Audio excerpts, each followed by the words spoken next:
EM Weekly starting right now, bringing emergency managers from around the world together to learn, share and collaborate.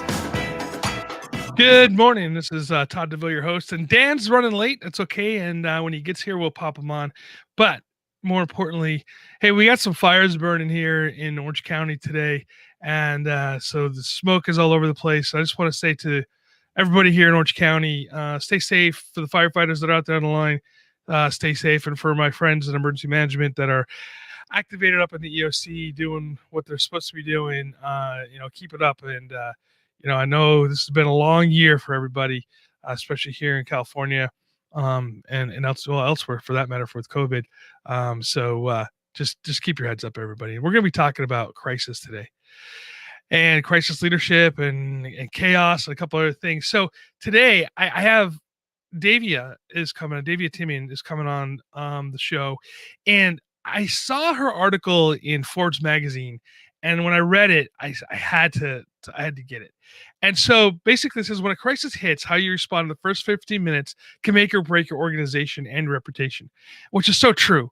And Davia has a long history in emergency, or not emergency management, in crisis leadership. She's a CEO of her own company, which does a lot of consulting, and it was founded in 1997. She leads her practice focused on international crisis, reputation, and risk management, with a specialty in cybersecurity, sexual harassment, security-related crisis management. And Timmy and Davia, which is the coolest name, by the way. I've kind of love the name. And her company works with clients to create brand distinguished throughout leadership and best practices in governments, corporate leadership, and as well as promote women's leadership and provide social responsibility, marketing, media, social strategy, and more. Davia, welcome to EM Weekly. Thank you, Todd. It's delightful to be here, and our worlds aren't always delightful, so that's especially nice. It is.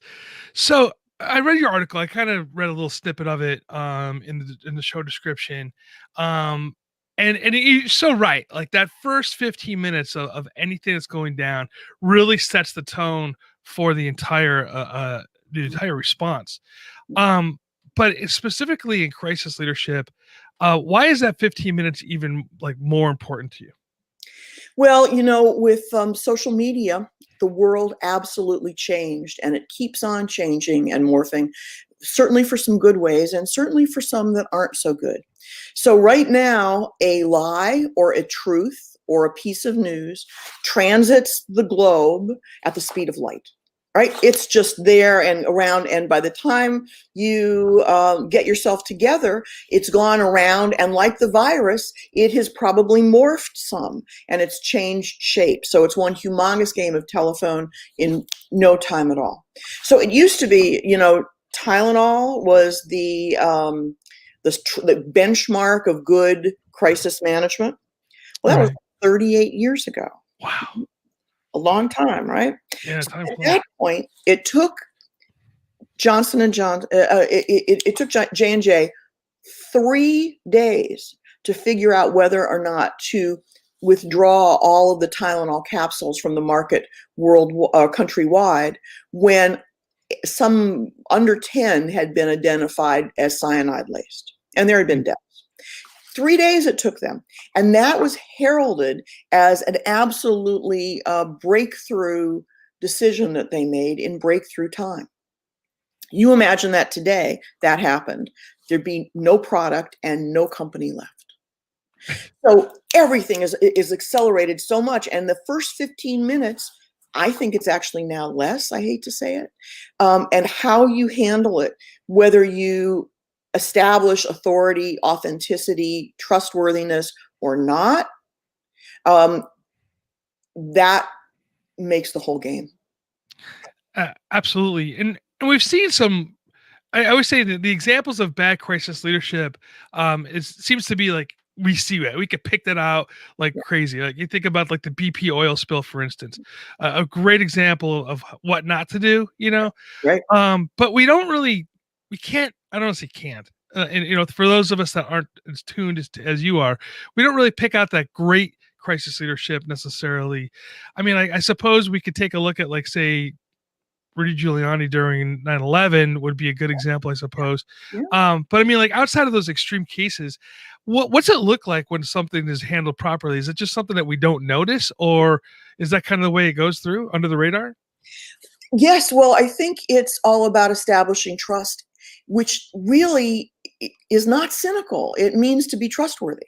Mm, And when an organization is trustworthy in that they say what they're going to do and then they do what they say, they start to establish a bond with consumers and whatever. And certainly in this country, I'll speak for this country, we give people the benefit of the doubt. Oftentimes, we like a comeback kid. We're America. We have that free spirit, and we can give people some latitude.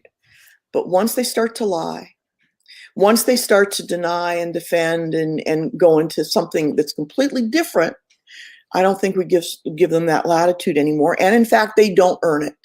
mm, So one of the things that I think as an organization, I think you need to go through this process of planning long before anything happens. You have to identify what your major risks are, your predictable risks. So an airlines is always going to be practicing their crash response. Always, right? They've got manuals from, fill up a hard drive on what to do, as well they should. So you identify all of those that are predictable. Then you start to think about the unpredictable ones, right? The black swans, the pink swans, the green swans, and then you start to think about those too. And then I think you start to get your team together. I'm not as big on crisis planning because then no crisis unfolds like the plan. So then you have to extricate yourself from the plan, regroup, and do the right thing. Whereas if you know where you've been planning, you know who your core group is, you know who's going to make the decisions, you know who's going to be the spokesperson, you know a lot of things, and you also learn how to pivot and work together with teamwork. So that's when you're at your peak performance of being able to respond. And if you do this right, it looks seamless to the world. mm. It looks like you're just a good group, good company, good whatever, and that you've got your priorities straight. Right. That makes So, sense? yeah, no, for sure. So, in emergency management, disaster response, if you will, in the my friends in London, or England, they call it emergency planning, right? In this field, one of the things I find interesting is that we do, and I'll go to the mattresses for this one. We do emergency response well, right? The lights and sirens. We get there, we rescue people, do this whole 9 yards, and where we seem to fail, right, is we fail in sometimes the recovery, right, because people start bickering amongst themselves, politically speaking, but we fail a lot of times in messaging, and in the crisis communication. If you think about what's going on here with COVID, right?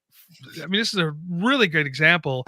I think the problem that we have isn't necessarily people not wanting to respond properly to the crisis, to the COVID, to the pandemic. People want to do the right thing, but we have so much mixed messaging coming in from all different levels of government. We got governors bickering with the White House. We got the White House, so a lot of this going on, which really I think saps the trust, if you will, in the messaging. What can we do to for lessons going forward, right? Where the toothpaste is out of the tube on this one, but what can we do going forward as emergency managers and as crisis leaders to for the next big one that comes along? What can we do better? Okay. So what you need to do is establish authenticity and trust. I mean, we did have a few examples. I mean, Fauci is one who, regardless of all of the influences and the millions of tugs and pulls he's had on him, he has managed to do that. So I guess he was just named, one of the top people of 2020. No surprise to anybody. But you need to have that still, calm, reliable, trustworthy voice in the middle of all of it. Now, that may not be the emergency worker who is in the middle of saving people's lives, who is in the middle of cutting a gap for the fire not to cross. I mean, it generally takes somebody totally familiar with it, but a little bit outside of it, to be that appropriate spokesperson who can marshal the words, who understands how it all works, who understands where it's going. And see, I don't think it's just communication.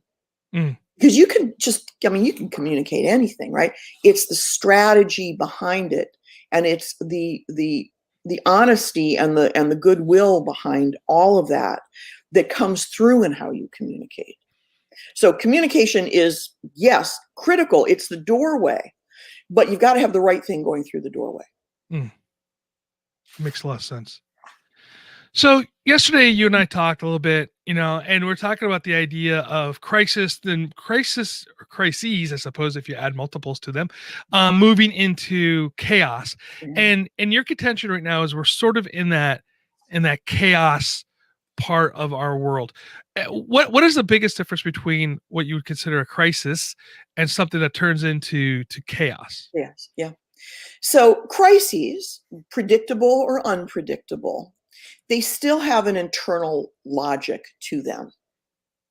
There's a certain predictability about them. So if you, heaven forbid, have a fire, you know that if you address it in the right way with all the time-honored firefighting techniques, if you wet down the houses, if you do, you guys are more better at this than I, you can fill in the 1, 2, 3, 4 things of your playbook. This is how you save lives. This is how you save property, right? This is how you mitigate damage if you can. You do that, the winds prevail in the right direction, you succeed. That's one crisis. Maybe it's a series of a couple of crises. But what we've got today is one crisis overlaps with another crisis, which overlaps with another and another and another, until you have got one congealed mass of trouble. You've got political disruption. You've got COVID. You've got people not knowing whether to do this or to do that, or to congregate or not congregate, whether they've got so many different things coming into their heads. And then they've got what they want. They're tired of staying home. So you've got people, in internal rebellion about that, right? We see it in young people, colleges and universities all the time. You've got that overlaying it. You've got the psychology of it overlaying it. You've got claustrophobia. You've got people who are losing friends and relatives, and you've got the financial disaster that goes along with it. So what you've got are like many, many overlapping things. At that point, logic stops working. At that point, the assurance that if you pull on string A at the top, string A is going to go up at the bottom.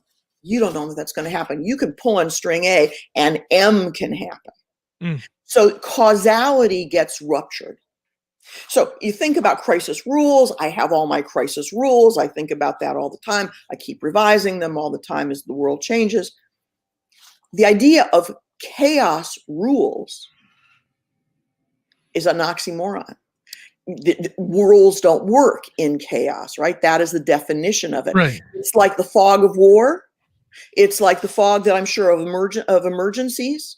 You can't tell what's up and down. You can't tell the ground from the floor.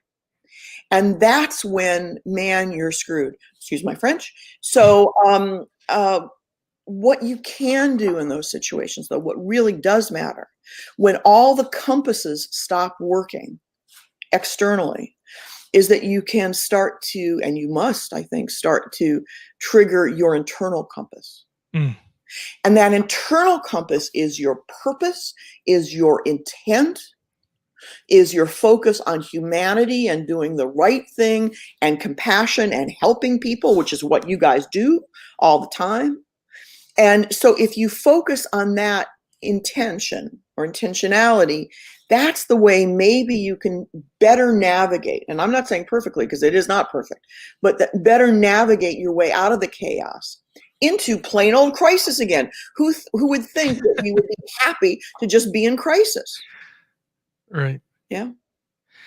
So basically, then you're saying, and this is my words here, is that you have to take a look at the situation and triage it, Yeah. right? And I guess take care of the low hanging fruit first instead of the opposite. Take care of the big one, because it's sometimes easier just to knock those low hanging fruits out of the way, deal with that issue, and then move on to the larger crisis and let the larger one burn for a little bit, for lack of a better term. Sometimes I wouldn't say that was every time. You got a nuclear warhead going off somewhere. You want to handle the big one first, Right. and then handle the ground stuff later.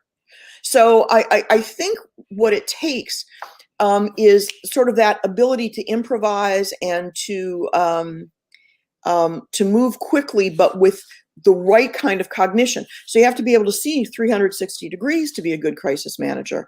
And then you have to very quickly be able to focus on what is the most important. So the triage has to become just part of your breathing. Oftentimes I work with corporate boards, I work with, corporations, I work with individuals, you power companies, you name it. You work with them on the pivot. Sometimes I bring in improv companies. I have one that I work with, actually. So to be able to move with it as opposed to getting stuck in what it should be, because you know that in a crisis, nothing is as it should be. It wouldn't be a crisis otherwise, right? Right.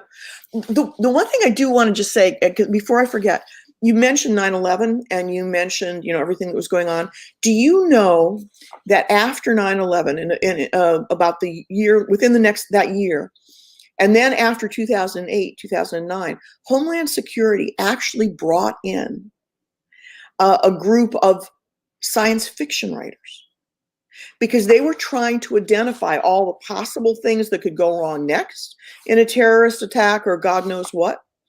And they realized that they were thinking too much in lanes, there's swim lanes, they're whatever, and they needed to be thinking outside of the lanes. So they brought in these folks to sort of brainstorm what could go wrong next. It's really interesting. And when you're doing this planning, you sort of have to do that exact same thing. I'm working with an organization right now, and a very large one, and everybody bored, everything, they're thinking in their lanes. And we're now beginning to figure out, how do you identify issues? How do you go outside of the grid to identify those ones that are off here? It's almost like a hurricane map, right? Mm-hmm. You can map the ones that are in line to come, and then there's a depression over here, and there's a depression over here, and whatever, and which of them might happen. Right. Yeah. That's some really interesting stuff. And maybe, thinking about this and thinking outside the box, the proverbial box here, when we do our training, and we do our exercises, we don't necessarily train on crisis planning, right? We train on response, like, sending people out to the, to the event. Maybe we should start, kind of thinking that way too, and thinking outside that box. That's one of the reasons why I like reading, disaster fiction, if you will, because it makes you go, okay, sometimes it sounds like super crazy, right? And if somebody wrote a book, in say 2000, year 2000, and said that we're going to be a year where there's going to be riots and a pandemic and fires and floods, all this, I'd be like, come on, it's way too much stuff to put into one event. But there it is. There it is. It's happening this year. So speaking of that, and not to get into any politics at all, but I just generally speaking, it seems like in this particular time here that there is really no solid, like, during 9/11 we came together as a community, we came together as a nation, right? And whether or not you like President Bush or whether or not you like Rudy Giuliani, everybody sort of fell in behind him and said, okay, as a nation we're going forward. And it seems like during this crisis, I don't know why this one particularly, the COVID, why this one got politicized so quickly, and that we didn't have that, like, coming together as a nation to fight this crisis.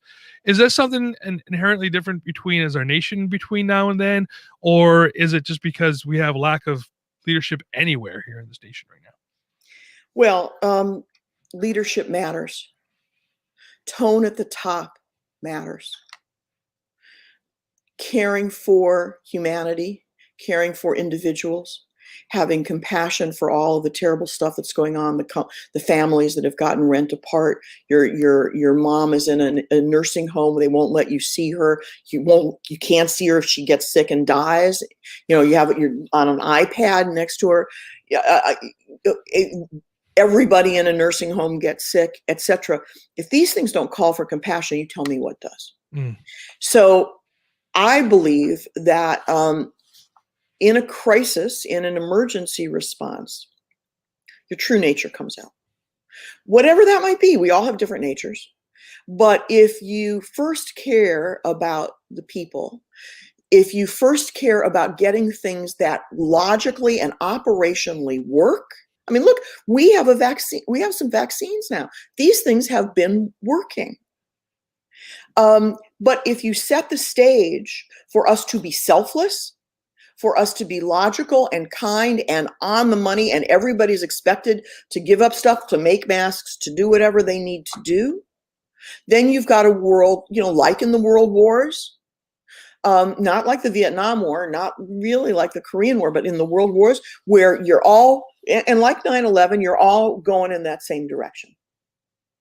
And that's what's critical. And that's why leadership does matter.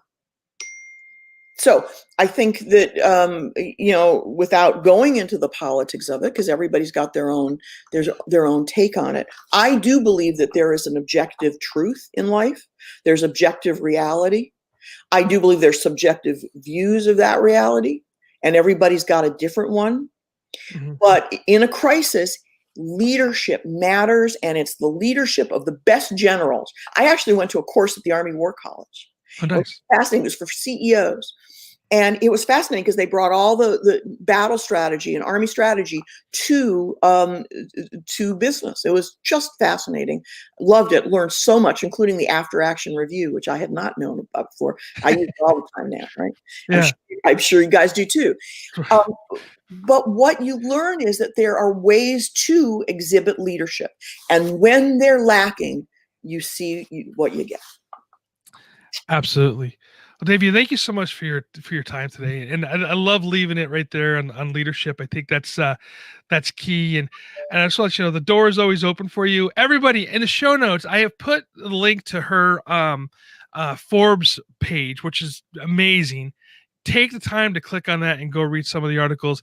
And I'd love to have you back on the show sometime. Love to be back. Thank you so much. Take good care. Thanks. Okay. Bye. Bye-bye.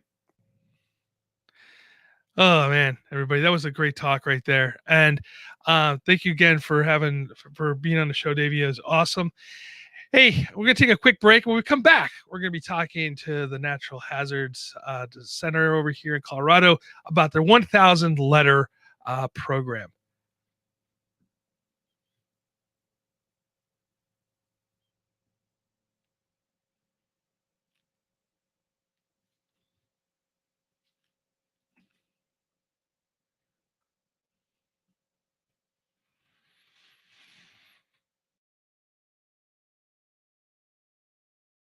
Your team has responded to a major crisis.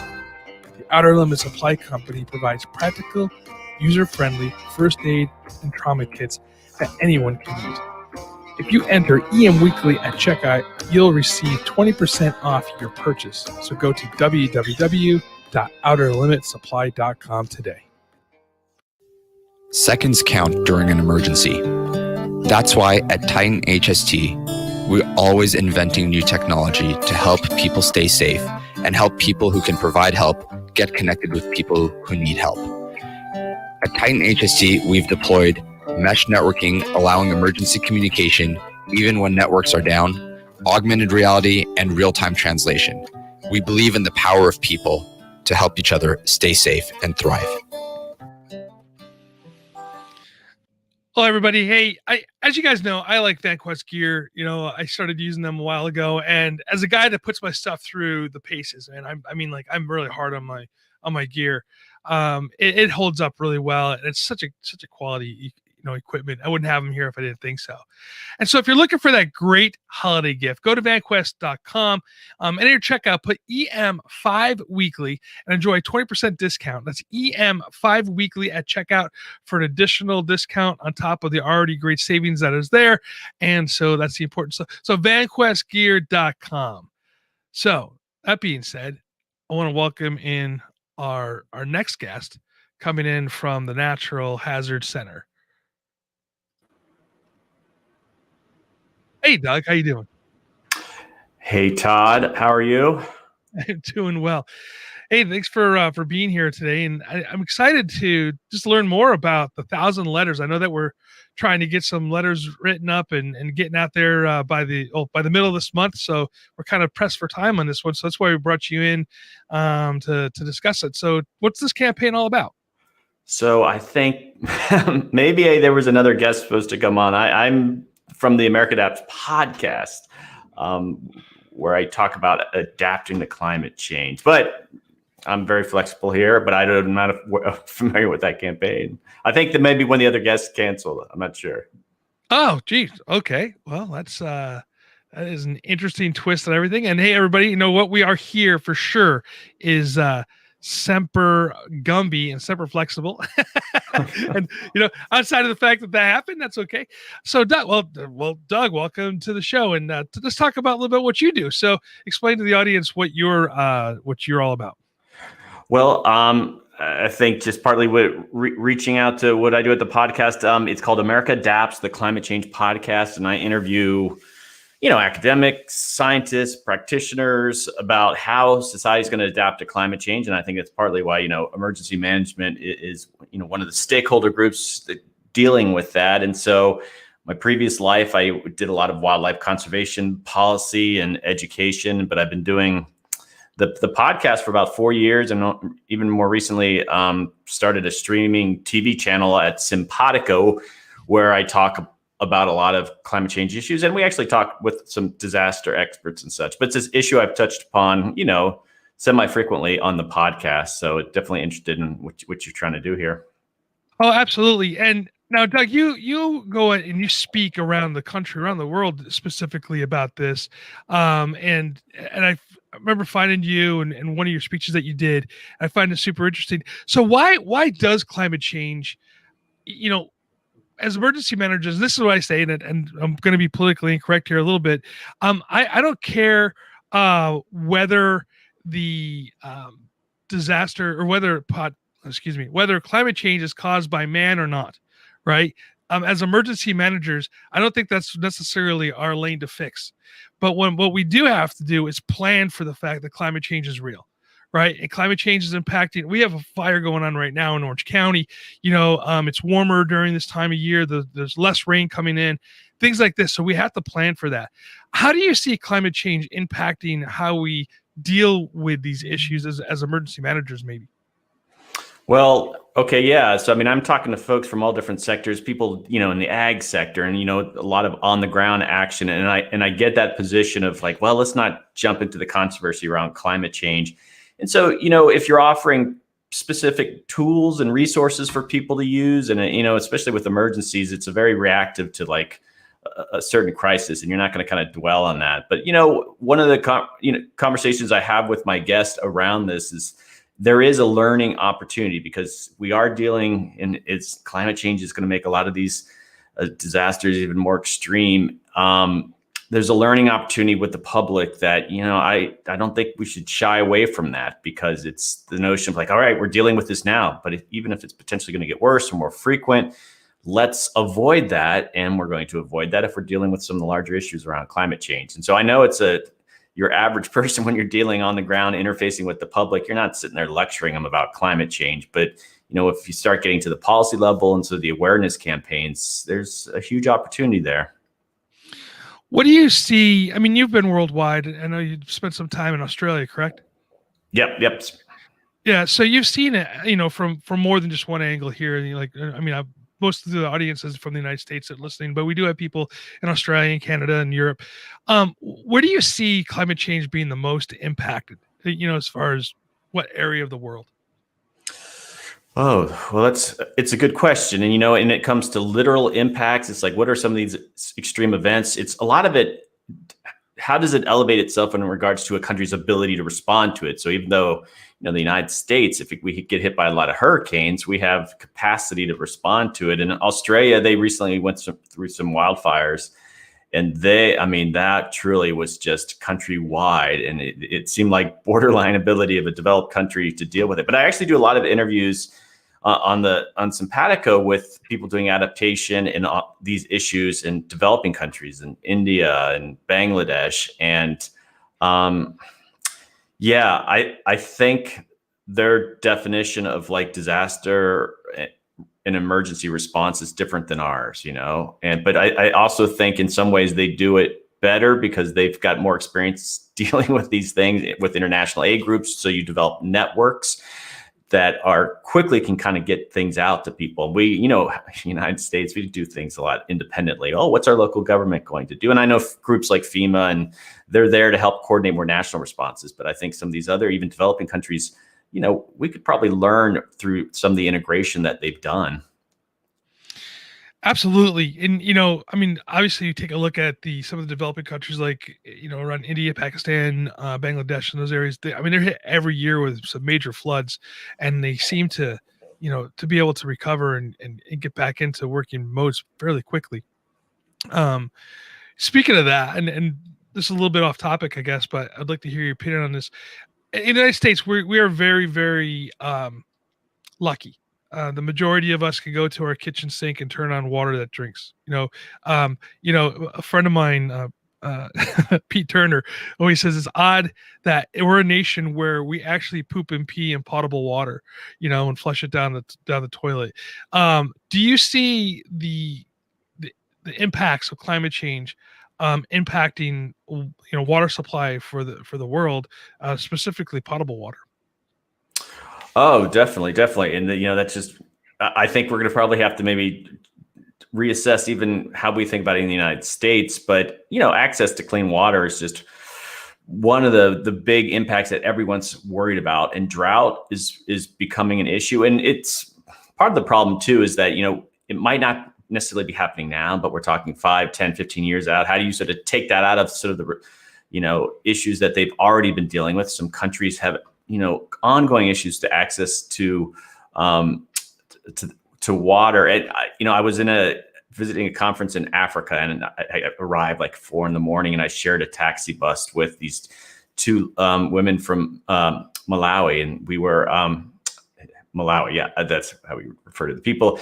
And we were talking about climate change adaptation in their country, and they're just like, well, we're dealing with a drought that's impacting 2 million people. And you talk about water access issues with that. And I'm like, that is so different than the adaptation issues that we're dealing with in the United States. It's like 2 million people, major drought, issues of hunger, issues of access to clean water. And it's the scale can be so much different in these other countries.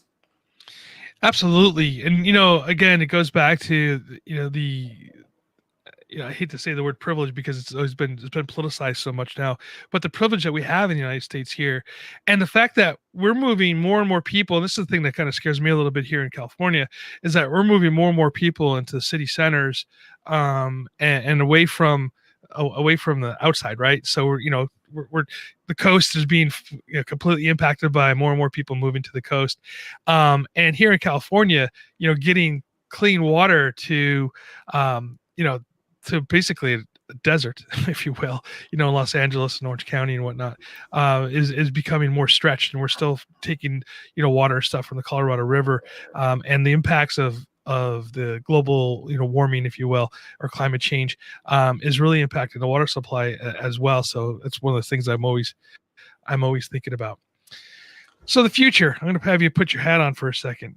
Where do you see, how do you see us being able to combat this? Again, as emergency managers, not as policymakers, not as people that can, actually go out and, tell people not to do things. How do we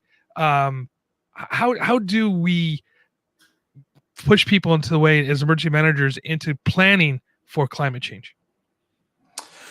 Well, I think there's an awareness part of it. And I'm not as familiar with like the rank and file of emergency managers, but when I worked for the state of Florida, I worked for their wildlife conservation state agency. It's a big state agency, like 2,500 people, and a lot of scientists, a lot of people doing some really important work. But when I got there, this was about 10 years ago, and I'm not there now, obviously. I'm in Tucson, Arizona, but we were starting the climate program because they weren't allowed to talk about climate change at the time. But the new governor, Charlie Crist, came on and said, all right, let's do climate change. And just all the agencies were ramping up the work, and there was some enthusiasm. But what I've encountered, which was just kind of shocking, is the lack of just even basic awareness around climate change, the fundamentals, like what will it mean to wildlife? Like what's a vulnerability assessment? There's all these kind of tools and things that we're starting to kind of come around. So we did a big education like push. We created a class which was really popular. It was the most popular class at the time at that agency, like the fundamentals of climate change. And so, not knowing what sort of exposure maybe emergency managers are getting at different levels of how they get education, but just be surprised across the board, different, wildlife conservationists, urban planners, you think, oh, they must have some climate change exposure, what it might mean to how it impacts their job. And I think we've just scratched the surface. I think just getting the fundamentals, offering basic coursework, and where it isn't sort of, it's not controversial to take a class, hopefully. And, you bring in the experts to kind of get that. And, I think it'll get people thinking, and hopefully in your community, be like, oh, I didn't quite think about it that way. And I'm tired of reading about what climate change means to my field and, the New York Times, or it's like, no, have a climate change course that's run by people within the field that's useful and can be very applied. So I think just getting down to the fundamentals, and it's, even though I've been doing it for nearly 20 years, I still find that most sectors, we're just scratching the surface, that people still have basic skills when it means to adapt to climate change. Absolutely. I'm going to leave you with one last question here, because I think it's, for me, it's interesting. I was reading this article in, oh my gosh, I forget which magazine it was. And it was one of the science magazines. And they're talking about the fact with the thawing of the tundra, specifically over in the Russian tundra area, right? That we may be releasing more toxins in the air that the human body hasn't been used to. And I think about this idea here of what we're going through with COVID. And do you think that possibly could we be releasing something that we haven't touched in a long time and creating more diseases like COVID that the human body is not used to? Oh, definitely. Actually, I did an interview with someone who he's a Russian, and he was in Russia. I did the interview, and he was working on doing some wildlife management within the tundra, but he was talking about its, melting. And yeah, we don't know. It's happening too quickly. We're used to, as a civilization, oh, that took 500 years to adjust to. That took 1,000 years to adjust to. So that what remains to be seen, that kind of is melting out of those areas. I think that's making a lot of people nervous, but you kind of contrast that with that might still just be a fraction of the threat of, warming temperatures and like drought. Like if whole regions of Africa, experience drought in big ways, the starvation, versus a pandemic. I mean, in some ways it's a horror show. I never really like to get doom and gloom on my podcast. It's generally a pretty positive one, but it's just, we're playing too big of an experiment too quickly. It's just an unwise approach. It'd be better if we really put the brakes on what we're doing here. So. Absolutely. And I agree with you. And I think as emergency managers, we have to take, the concepts of the problems that are caused by climate change, and we have to plan for them. Doug, how do people find you? And I pitch your podcast here to let people find that as well. Well, the podcast is America Adapts, a climate change podcast, and whatever app you might use, if you're using Apple, the Apple app, just search for America Adapts and it should pop up. Or if you search for just a climate change podcast, it should be one of the top 5s that kind of show up. And yeah, I've done 125 episodes, and it's a nice mix of experts and communicators and, practitioners. So yeah, definitely come check it out. Absolutely. And Doug, I'd love to have you on the show again. And thank you for your time today. Yeah. Thanks for having me on, Todd. All right. Okay. So now I have Lori coming in from the Natural Hazards Center, and it's been a crazy day. It's been a crazy day. Hi, Lori, and welcome to the show. today woke up with wildland fires going around my house, or not my house necessarily, but in my community, and some technical issues, and so now we're here. Oh, Laura, you're muted.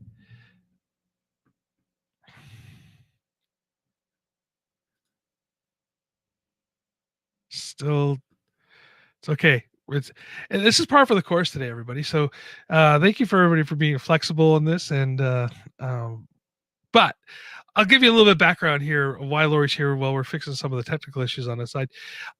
So there's a 1,000 letter campaign that's going on, and so for more than and reading this from the hazards.colorado.edu site, and for more than 20 years they've been looking at the respective members of the hazard disaster community to rise to the occasion during the crisis from 9/11 on, and so what they're looking for now is to do 1,000 letters to be collected to share the vision of how we can work together to ultimately reduce the enormous harm and suffering caused by disasters while identifying practical steps that will help move the vision forward. And this means that what they're looking for is for us as emergency managers to step up and write the letters and send them. And Lori and her group is going to compile them together and send them out. Oh, Lori, you're back. Oh no, we still don't have sound. It's okay. It's okay. I know and the worst part about it is she has a hard stop at the top of the hour because she has to jump into another meeting. And so we really want to share this story. You got it. Oh, still working on sound. It's okay.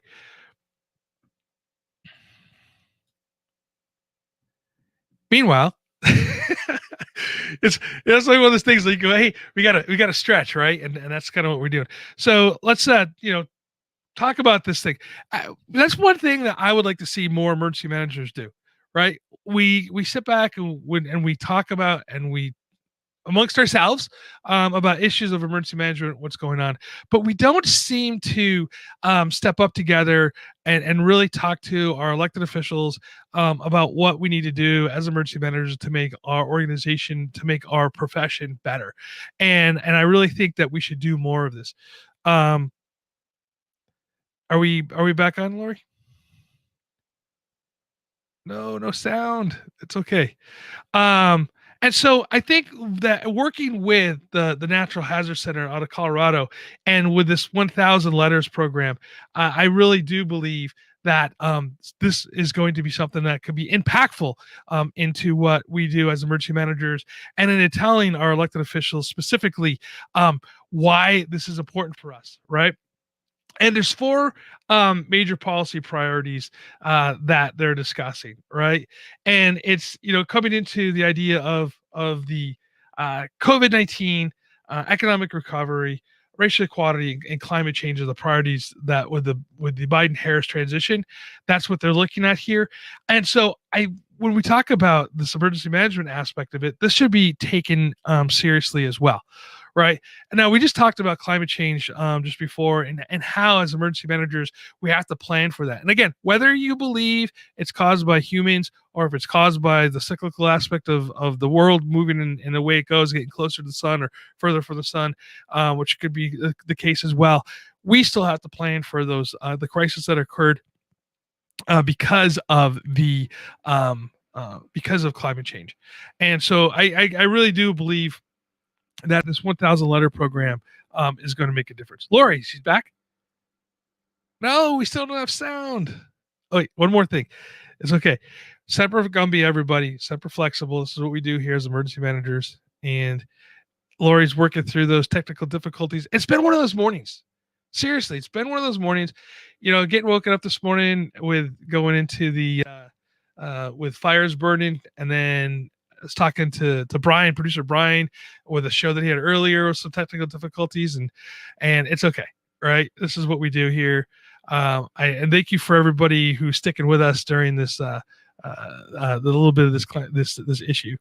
I'm gonna go in. You know what I'm gonna do is I'm gonna take a look into the some of the comments that were there that I kind of missed before.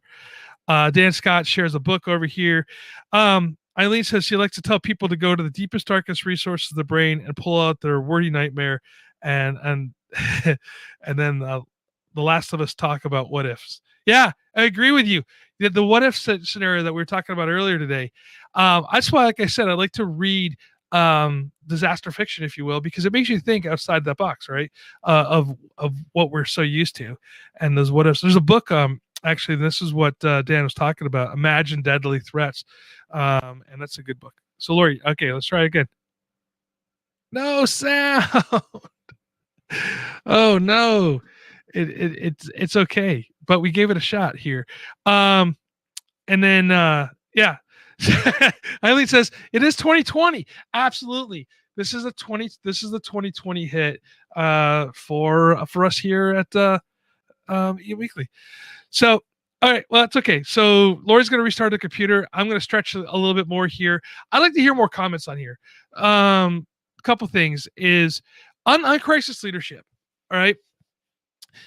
Again, I think that's where we can do a better job, and something that we should focus on a little bit more as emergency managers is leadership during crisis. And I know that we as a profession we do a great job, but there are times when in the positions that you are put into the side role, right? And if you think about what I mean by this is that we do emergency operations center coordination, we coordinate the planning, we coordinate the exercises and stuff like this.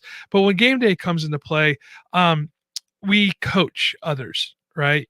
And I think as we're coaching others during game day, that we have to really help out with that coordination of the crisis leadership. And what I mean by that is, how do we message properly? One.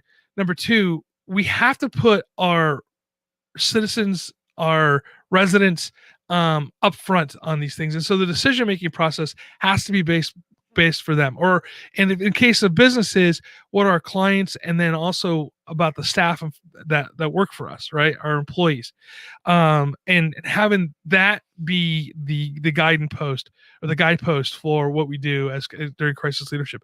I'd like to hear what you guys think about that as well, and then into the climate change aspect of it, like I said, we really need to yeah, at least it says leadership during crisis are not taught in business schools. It's not taught in any schools, I don't think, realistically.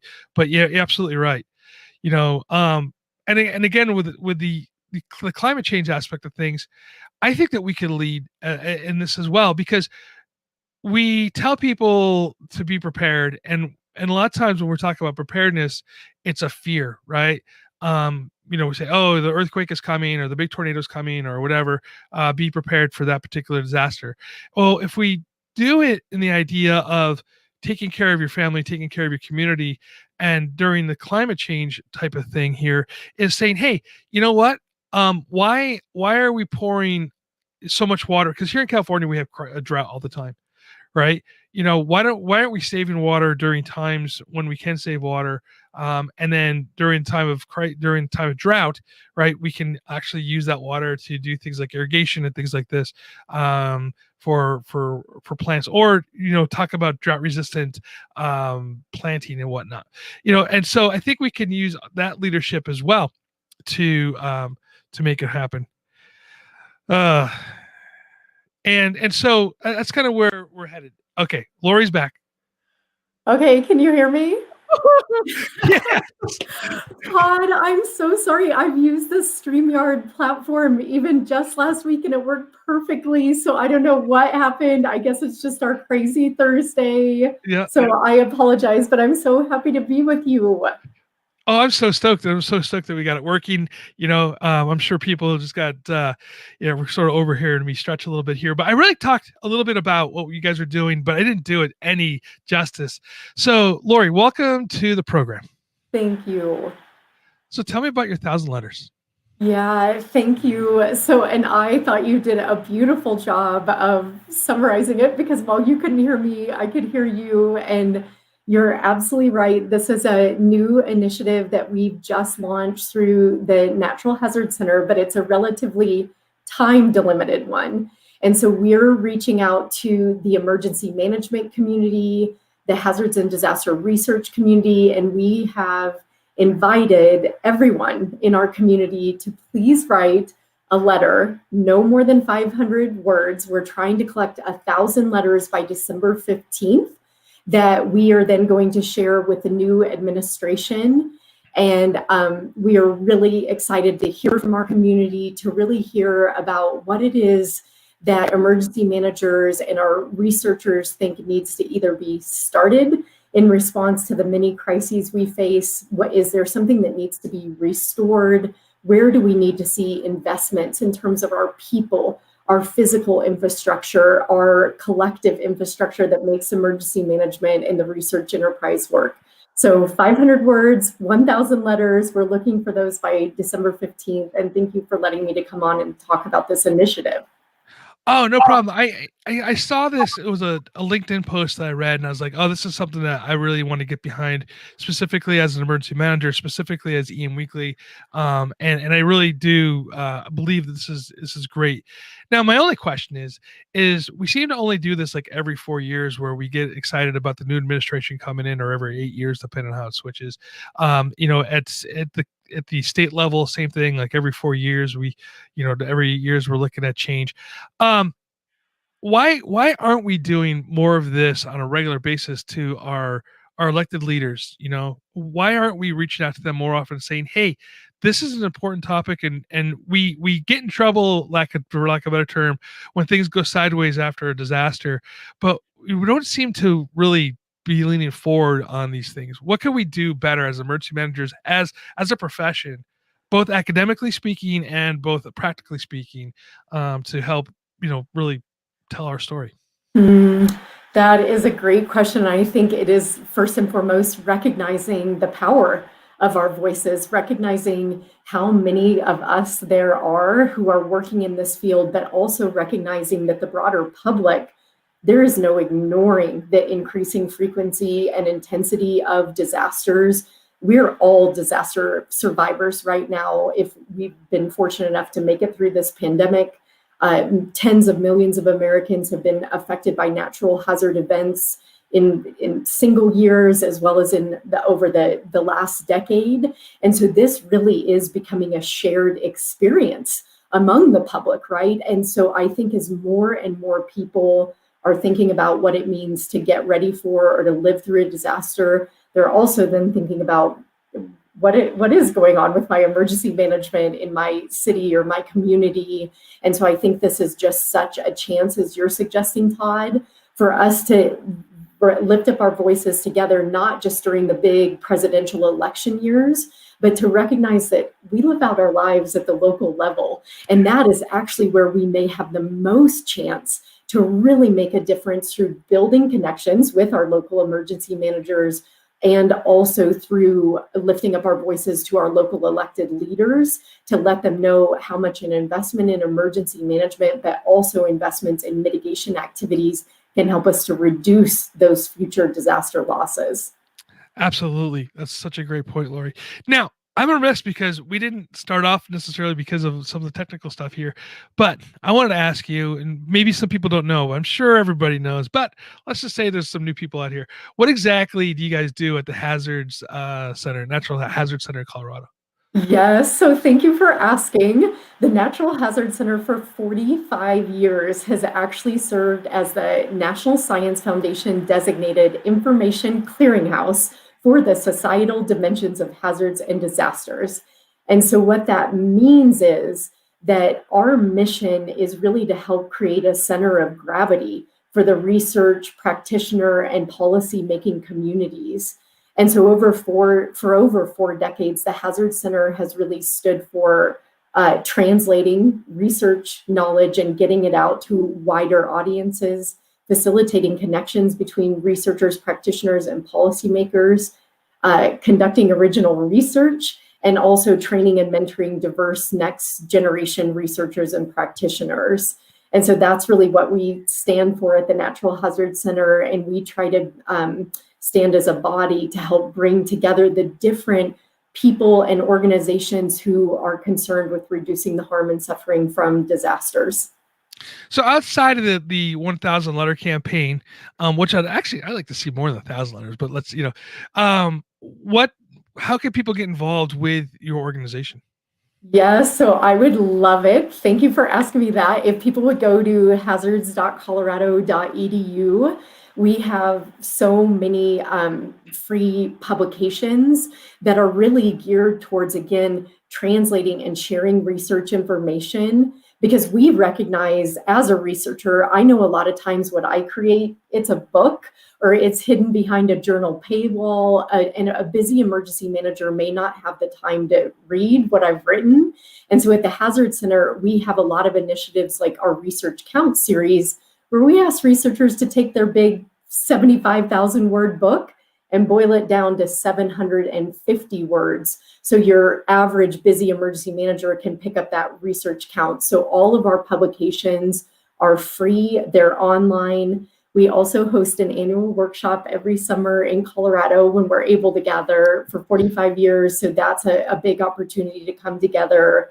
Also, we have other resources like in partnership with FEMA. We've launched a Making Mitigation Work webinar series where we focus on new emergency management and mitigation policy practice and research. And so there are lots of resources like that. So I hope your listeners will go to hazards.colorado.edu and sign up for those resources. Absolutely. And we'll also put that link into our show, and we'll make Thank that a regular you. thing. So one last question for you, because I know you have a hard stop because you got a big meeting you have to hit. You know, what do you see happening here in the future for both, your organization and for emergency management? Yeah, I mean, I think we are obviously, your prior guest was focusing on this. We are obviously living in an age of extremes. We are living in a world today where, on average, a disaster happens somewhere around the world every single day. And so we have, the future is here. We are living in an ever more turbulent world with more disasters. It's a more unequal world where fewer people have the necessary resources to prepare for these disasters as inequality rises. So that is the reality we're facing. What do I see for our future? I think we have to work together. We have to build our coalitions of researchers, of emergency managers, of climate change advocates and activists, of youth who are taking to the streets, who are trying to fight for a more just and sustainable future. So I think what I see in our future is us, a much larger coalitions of people working together, because we are facing so many more complex and cascading crises. And I think when we work together, that is our greatest chance to do something about the rising risks that we face. Absolutely. Laura, I'd love to have you on again sometime, talk a little bit more what you guys are doing, and we'll give you a full show, I think. Okay, and Todd, I have a question for you. Sure. Are you going to write a letter for the 1,000 Letters Project? I have actually written a letter. I just have to get it done and sent to you. So it's ready to Okay, go. I can't wait to receive it. And I just want to say the ones we have received so far have been so inspiring, full of honesty, sometimes full of outrage, other times full of hope.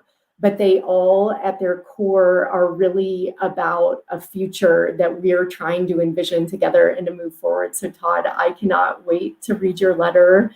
And thank you for doing that. And thank you for giving me this platform today to talk to your beautiful audience. No problem, Lori. Thank you so much. I know you have to get going to your meeting, and tell everybody at the meeting I said hi. Okay, I will. Thank you, Todd. You're fabulous at this. I'll talk to you soon. Bye. All right, bye-bye.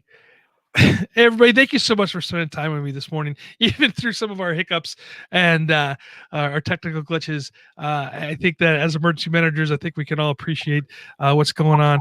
And there's Lori.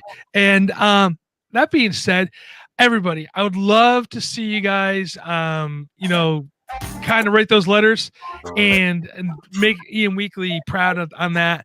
And we'll see you guys all next week. Stay safe. Stay hydrated.